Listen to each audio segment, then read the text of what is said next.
am vengeance. I am the night. I am Mayo Man. Really embarrassed. You started doing that when I was jokingly going like this at the beginning, and I'm like, fuck. That's in there now. Well, we're back, folks. We're back with another great one here, folks. Fantastic. Phantom Mayo.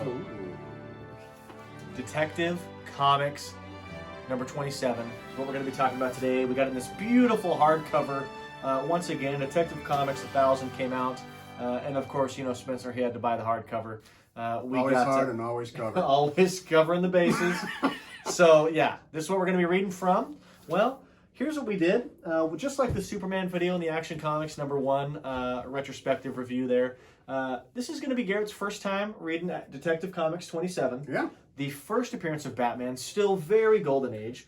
This comic came out in, oh gosh, what was it? 1940. Yeah. Might have been 39. When our friendship first started. When our friendship yeah. Just in our very first, one of our first videos, we're like, the trailer, we're like, yeah, we've been friends for about 2 years. It's been like a decade. Let me just make sure, you know, I think that where I'm getting mixed up is that Batman number 1 came out in 1940. Okay. But Detective Comics 27 came out in 1939.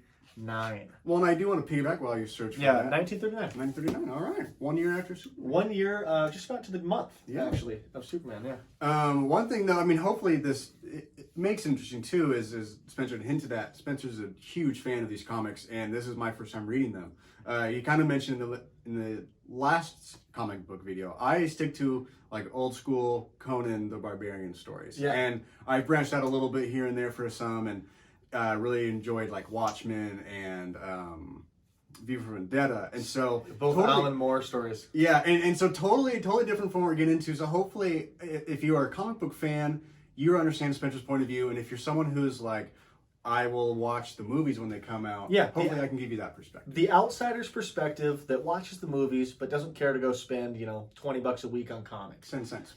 10 cents a week.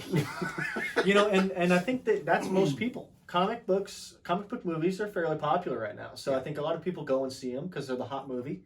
But, you know, it doesn't necessarily mean that they're going to spend their money at the comic book shop with the nerds. Yeah. So I mentioned last video that about half my closet is filled with Superman comics.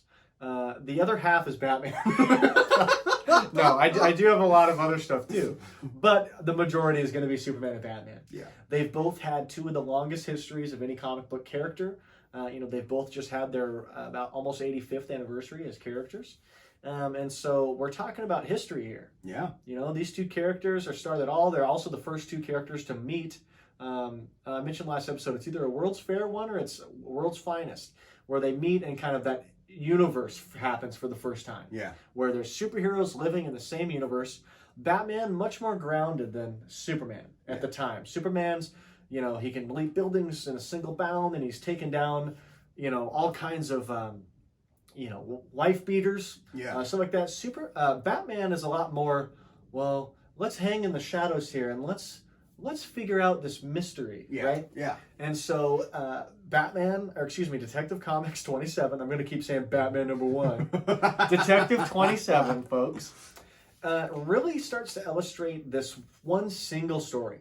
Yeah. So if you remember, Action Comics number 1 tackles about 4 to 5 stories in one segment. Yeah. Whereas Detective 27, the Batman portion of it, is one single story. Yes. So a little different right off the bat. Yes. Right off the bat. Right. Ooh. Yeah. So baseball bats, man bats, Batmans. What do you think about this story? Did you like this? Did you like this whole chemical group murdering each other to get the rights? Kind of. So lots of different conflicting thoughts on this one. I think for myself, you start off with what could be a fun mystery, and they immediately kind of, I don't know, they immediately try and, you know, make you think, oh, maybe this is the guy who did it. And that's what makes murder mysteries, or any mystery in general, just kind of fun. I've read all the Sherlock Holmes. It's part of the fun of reading these is trying to figure it out yourself. And immediately they go, okay, it's the son, and he gives his side of the story. And then they ask, who are the enemies? And then he gives you the 3 business partners, or maybe 4 of the business partners. And right off the bat, you go, okay, well, we know it's probably one of these guys. Yeah. And then one of them is then murdered after that. And you go, okay, well, it's not him. So now we're down to the last two. I just love the, well, we've got his fingerprints on the knife. Let's go question him. Literally- I didn't do it. Oh, okay. Well, does he have any enemies? No, except for these 3 guys. Okay. 15 minutes after the murder, they already have fingerprints and know that he's innocent. Yeah. Even though... In 1939. Yes, exactly. And so, I don't know. I was a little disappointed in the overall just, I think, story in general. Hey, but that speaks to Commissioner Gordon's team. Yes, yeah. They're just good at what they do. While he's just puffing a goddamn pipe with the Richie Rich Bruce Wayne, his team is out there solving murders. In 15 minutes, they are acquitting people and covering it up. And in 15 minutes, they're like, we got to print, case closed, folks. We've done it again. But yeah, I don't know. It was kind of rough because I'm getting excited for a detective story. And immediately you're just down to, it's between these 2 guys. When they walk into the house, when he goes over, he goes, I need to warn the other guy. And you go, okay, it's one of these 2. Either he's there to murder him, or he's going to get there and get murdered. Well, right, the next panel is just the assistant just like, whack! And then you know. and so you go, okay, we know who the bad guy is. What did you think about the convoluted, well, now that I've whacked you, I'm going to put you in this thing that I used to gas my guinea pigs, and I'm going to gas you. My guinea pig. Yes, yes, that is another thing that we could definitely get into is the wording on this and the way that they tell the story.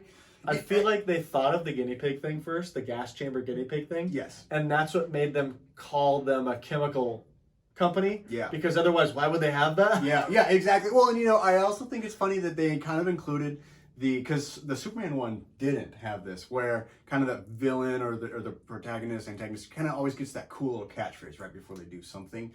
And when the chamber's going down on the guy, which he's not really I don't know if he's, anyways, the guy goes, sleep well. And I was like, okay, that's kind of funny.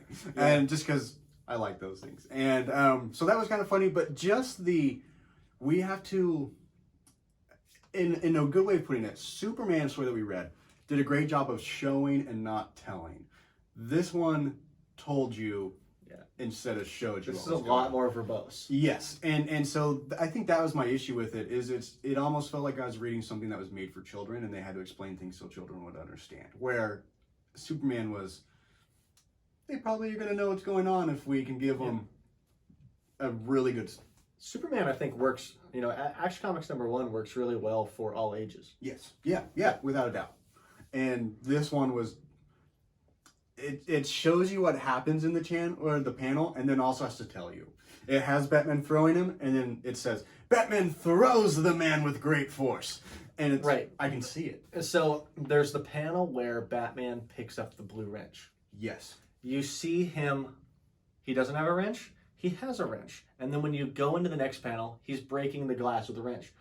All you have to do as the reader is say, "Where the hell did he get the wrench?" Yeah. Look at the last panel, see him have the wrench.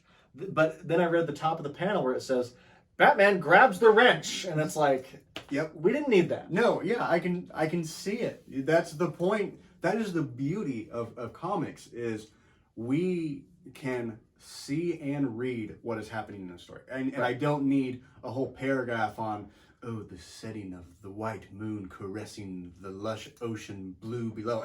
I can see it. And just get me to the goods. Get me to the organs of the story, right. Give me to the bones. Yeah. So what you're saying is you didn't like this as much as Action Comics #1. No, I definitely didn't. I enjoyed Action Comics 1 better for sure. It sucks because I thought it was kind of funny at the very end. I think it's very clever when they go and Bruce Wayne goes home and emerges out as Batman, the Batman. And Commissioner Gordon would never suspect it. And so it's kind of funny. You can tell the writers were onto something and kind of knew it. Right. But they didn't have it to the point of... It seemed like they were still working on trying to figure out how to write a story. Were you surprised to see Commissioner Gordon in the first appearance? Yes. I definitely would have not expected him to be a major character who's in the first appearance. I would have never guessed it. Literal first panel. Yes, yeah. That's literally the first person you see, I'm pretty sure. Yeah, it's him smoking that pipe. I think that's really interesting as well. I think there's a lot of cool things in this. There's not enough scary Batman's a badass. Yes. And the problem with the detective story, given it's in Detective Comics, Yeah.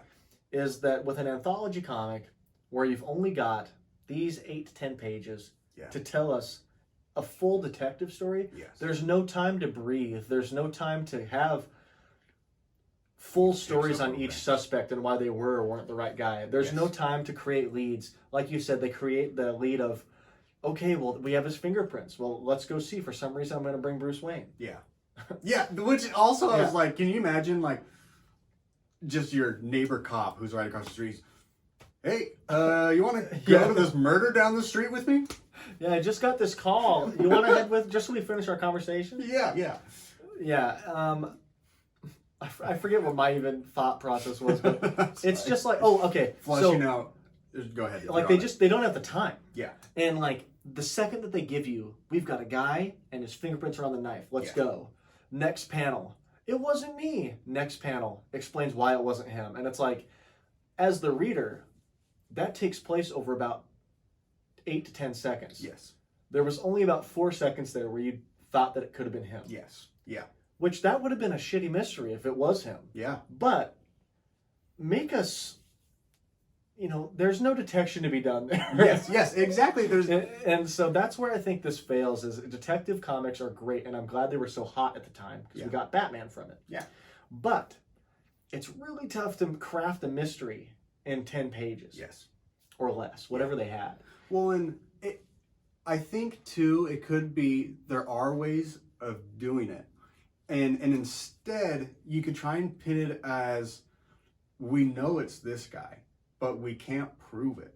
And then you could have got Bruce Wayne in the shadows, or Batman in the shadows, showing up and eavesdropping. I mean, you got a lot more out of it in a Superman comic, where he's eavesdropping on the guy and following him around DC. One thing I loved about Action Comics is that they wouldn't tell you, Superman listened for this. Yes. They put like, an eavesdropper was present. Yes. And you're like, sorry, go on. And so I think there are better ways of just going about it, and that's not a shot at the story. One thing that I do think is funny, when we were talking about, I think it was our last video, we were saying Superman, it could be really easy to show how badass he is because he is so powerful. Yeah. And Batman, same thing, but you almost feel like sometimes you kind of have to, because he's human, but he's also a superhero. And so it's funny because in this one, whereas the Superman comic didn't really show any action, it was very quick.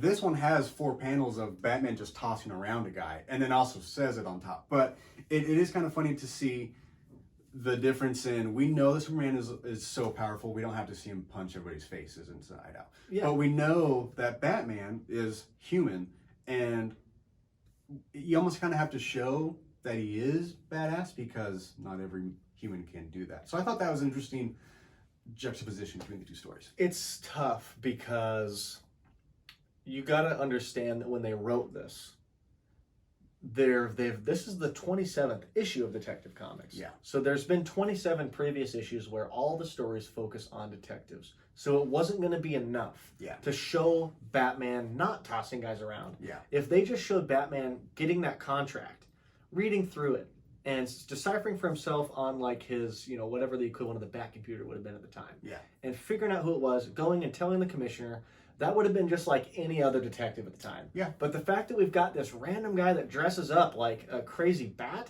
and kicks people's asses, that's what made him interesting at the time. Yeah. But I almost think that it takes away from this issue. Yeah.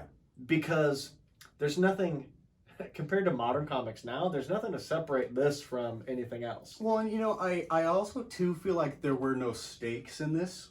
To me, I had no reason to care if the chemical lord some chemical king. Yeah, exactly. And whereas in Superman, the comic we read, it was every single one, they gave you a reason to not like the guy, or they gave you a good reason to like whoever needed to be saving. Yeah. These ones were just, hey, so these 4 rich bastards are getting murdered, and we have a man in a bat cape. Which I also want to say, I kind of like that we didn't have an origin story in this one. That wouldn't come around for a long time. It makes it interesting. All I know is it's just there's a detective who, in order to stay away from the law, because at the very beginning, Commissioner Gordon says, "Oh, I'm just dealing with this Batman thing." And so we know that he's just kind of this mystery, and he's not necessarily working with the law. He's not working against them, but he's just rogue. And I think that is really fun to not have that origin story, because we're just like, ooh, who is this guy? Right. I did like that aspect of it. No, of course. There's a lot of good here. Yes. There's not like this is shit. Correct. There's a lot of great stuff here. And I can see why it would have been so popular at the time. Yes. I think that what's tough is reading it back to back with Action Comics 1, which does so much with so little. And I do feel bad that I keep referring back to it. I know. It's just our freshest video, freshest thing. So yeah, we read them back to back, and I wanted to do that. Yeah. And I didn't pick them in any order other than that Action Comics came out first. Yeah. But I just think that you look at a story like Action Comics #1, which does more with less words. Yeah. It does more with, it tells you more stories in a smaller amount of time that feel more complete than this one. Yes. And so that's why I also agree with you. I was very disappointed reading this, not as a kid, but I think I read this for the first time when I was a freshman in college. Yeah. And I was kind of like, oh, all right. I don't think it would make me pick up another Batman story. Right.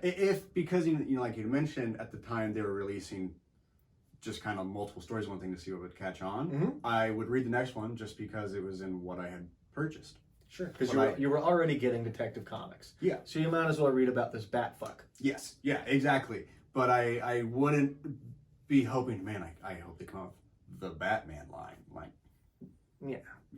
So I think all in all, I would probably give this issue. Do you want to talk about the artwork real fast? I know we talked about Superman. We did that. I think the artwork is great in this. Yes. The only issue I have with this is the choice of the writing. Yeah. The story I think is crafted fine for what they have. Yeah.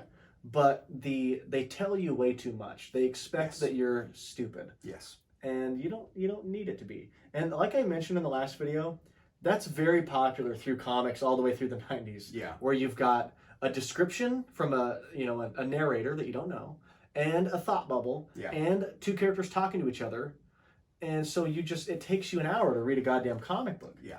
Which, like I said, at this point in time is great. Because you're going to give them 10 cents. That's a lot of money at the time. Yeah. And you're going to get a lot out of it. Yeah. But for us, it's just like, okay, well, I know he's Batman, and you don't need to explain to me that, he grabbed a wrench. Yep. I see that he has a wrench in his hand, and frankly, I don't even care where he got the wrench. Yeah.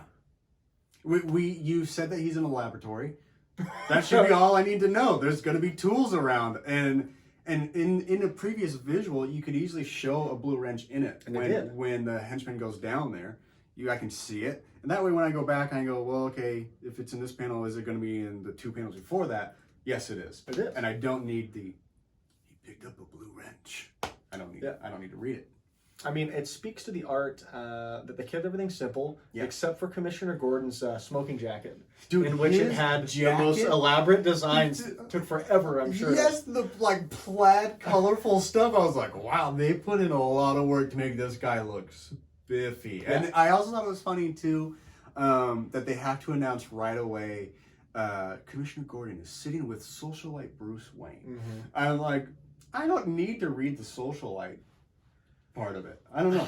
It's a little on the nose, isn't it? Because they're like, it starts with the Batman, whose name is still unknown. Yes. Commissioner Gordon sits with Bruce Wayne. They get Bruce Wayne weirdly goes to the murder. Yep. Bruce Wayne not present for any of those events, but Batman is. Yes. End of the story, and the door is open, and Bruce Wayne's Batman. It's like, oh, that fooled everybody. Well, or like at the very end when Commissioner Gordon goes, man, he must have such a boring life. Yeah, it's a little on the nose. Yeah. So those.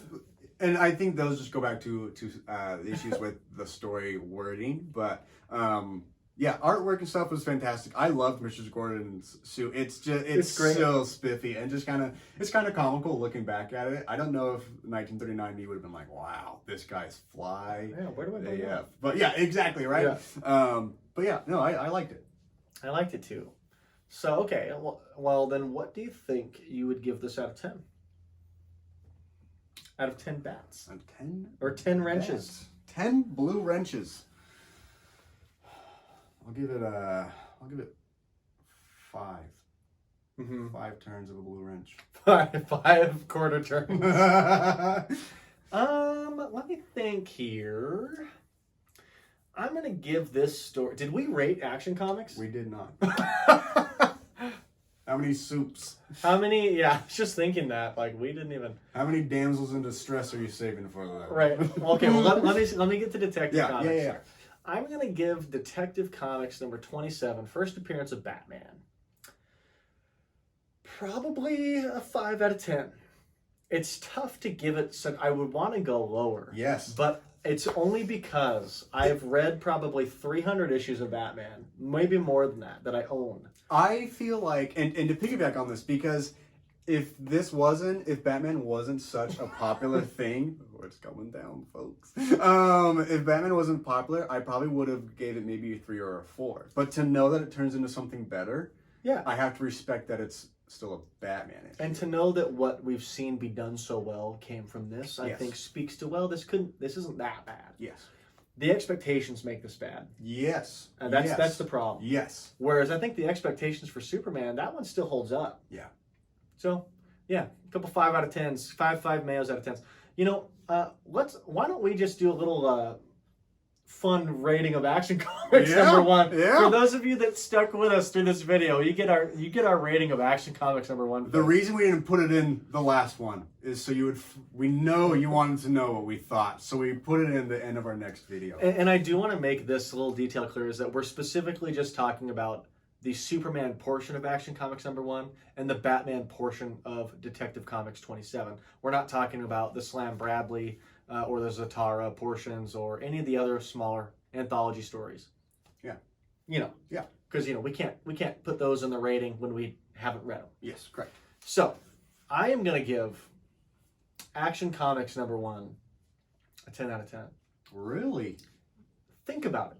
They've got like 10 pages. Yeah. They tell you 4 complete stories. Yeah. You don't need any more. You don't need any less. The art is great. They don't treat you like you're 4. Yes. And it makes me want to read Superman.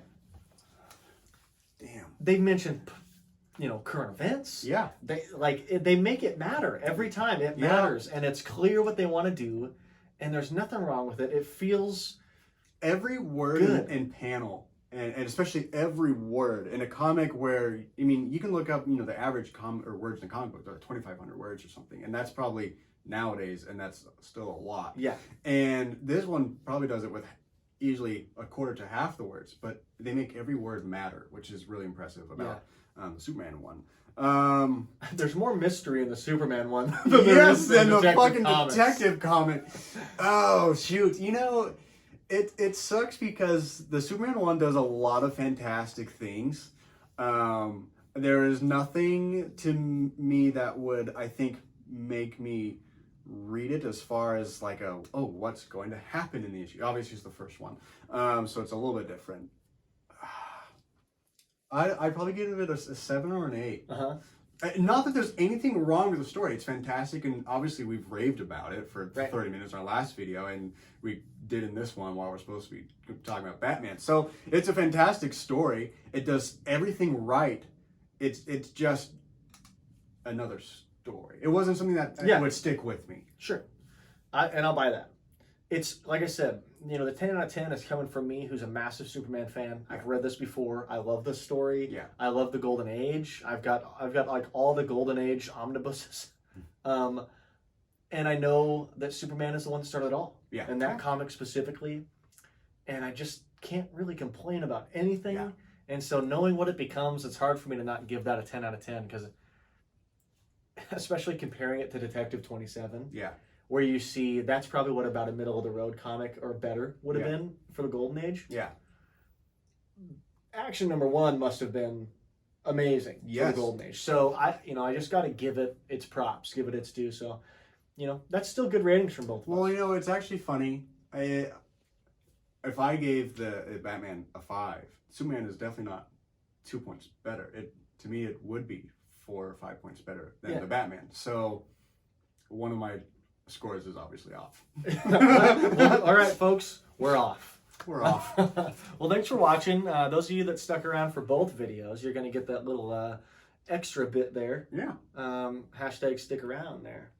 So yeah, we're happy that you guys chose to watch this video. We're happy that you watch any of our videos. Thank you guys so much. Yeah, thank you for all the continued support. Thanks for the comments, the likes, subscribes. Yep. We appreciate all of you.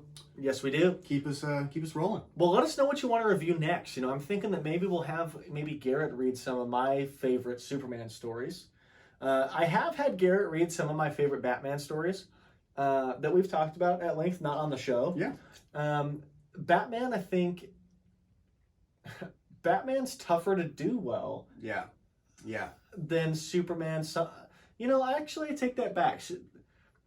They're both really tough. Yeah. Because they've both been around for so long. Well, and to me, Superman would be a tough one to write for, because are you supposed to have stakes against an invisible man or invincible man? Batman is tough because there's so many sides to a Batman story. And I think that's the main difference between Superman and Batman. Superman, he has very clear morals and can stick with like justice and what's doing right, where Batman's a little more rogue, and really his only thing is, I'm just not going to kill people. Even though in this one he throws a man into a vat of acid. That really won't be a thing until way later. Okay. Superman carries a gun for a while. Really? Or excuse me, Batman. Okay. Batman carries a gun. Okay, for a I while. was like, really? Superman. Dry fly shooting, bitches. No, Batman carries a gun for a while. There's clips where he's on a hang glider and he'll hang somebody from it. I mean, Batman's pretty baller in the Golden Age. Okay. I will say this, because what you're saying is a lot of people's thoughts about Superman versus Batman in the modern age. Yeah. But, a lot of people have that idea that Superman's invincible, so how can it be interesting? Yeah. But those people haven't read that much Superman. I can kind of I'm seeing the look in your face if you're about to this isn't a rant. This isn't a rant. No, okay. I'm just saying. I saw the same look when you were about to get in that rant, and you're like, you're getting me going. I can see it a little bit. No, this isn't a rant. Okay. Because, comics are for everybody. Yeah. And anybody can have any opinion they want. But if Superman was a one-dimensional character, he would not have lasted since 1938, and his symbol be more iconic than the cross. Correct. There is something more there. Yeah. And what I think it stems from is that nostalgia. Well, that American classic feel that Superman brings that Yeah. Batman can't. I don't think it's necessarily him being invincible. It's just, it can be hard to write that, because how many times are you just going to watch someone who can get harmed by any knowing thing that we know beat up house beater or wife beaters? And so I think what Superman, only 20 years. Yes, exactly. And so what Superman does well for someone who is, as far as we know, like just unbeatable, is they still give him a personality. They still give him this alter ego, which is completely different for him to still have to live and do. But the way that they keep the stories really interesting are just by great villains or making the stakes still higher that we still care about. But what to me is the difficulty in writing a Superman story would just be, what do I pick for a villain that's not either the world is going to end or just another wife beater? But see, Superman is not always about world-destroying villains that can match him. Yeah. Really, what Superman is about is being that alien. Yeah. Right? You are something completely different than everybody else. And how do you manage that? It's kind of the same thing that the X-Men do. Yeah. That is why X-Men works, is for all the people that feel like they're different, that feel like they don't, maybe get the attention they deserve, they don't get what they need. Yeah. He's the outlier. Yes, he's the Superman and he's America, tried and true. He's red, white, and blue. Yeah. But he's also not. Yeah. He's not from Earth. He's different. And a lot of times you'll see Superman comics will dive into that. Yeah. They'll dive into the family. Yeah. They'll dive into more of the personal relationships with Lois and, all that kind of stuff. Yeah. More so than like Alien of the Week. Yes. And the reason that they've gotten to that point is because they did Alien of the Week through all the 60s and 70s. Yeah. Yeah. So they went wife beaters, Alien of the Week, and since about the 80s, they've now done this more grounded Superman. Yeah. Yeah. So it just speaks to story writing in general. Yeah. And if you have to write something new every month in multiple titles Yes. since 1938, Yeah. you need to keep not reinventing the wheel, because you can't do that with something like Superman, but you got to keep refreshing it. Yeah. And I think what you'll find as we kind of go through a little bit more with Superman is some of these refreshes work really well. Oh, I'm sure. And I think you'll find something to take from that to respect more about Superman. Batman's easy to respect because he's human. Yeah. And he's just a badass human just like us. Yeah. And it's easy to write Superman off. Well, and Batman's cool because he's not just bronze, he's also so much brains. And that is what can make that exciting. It can be easy to go and just burst through every single wall that's in your way. Batman has to figure a way to get it. He's the contingency for everything. And I'll say this. It's kind of funny because when you think of why Batman's cool, it's because he's so smart. It's because he does all these detective things. And the problem is that they don't really use that very often in the Batman comics. And they do a lot of that in the Superman comics. Yes. But then the Alien of the Week thing seems to happen a lot in the Batman comics. We've gotten to the point where they've been telling stories about these characters multiple times a month for the last 85 years. And now they're like, what if Batman was a god? And that's where we're at with Batman, where he's unbeatable now. So join us next week when we write a Superman comic and a Batman comic each. Yes, exactly. Well, yeah. We ended the video and then got on another topic, so that's good. Yeah. Well, once again, for those of you that stuck around past the stick around. Hashtag stick around, hashtag stick around, stick around. So anyways, guys, have a great day. Thanks for watching. Have a great Mayo day. Nice.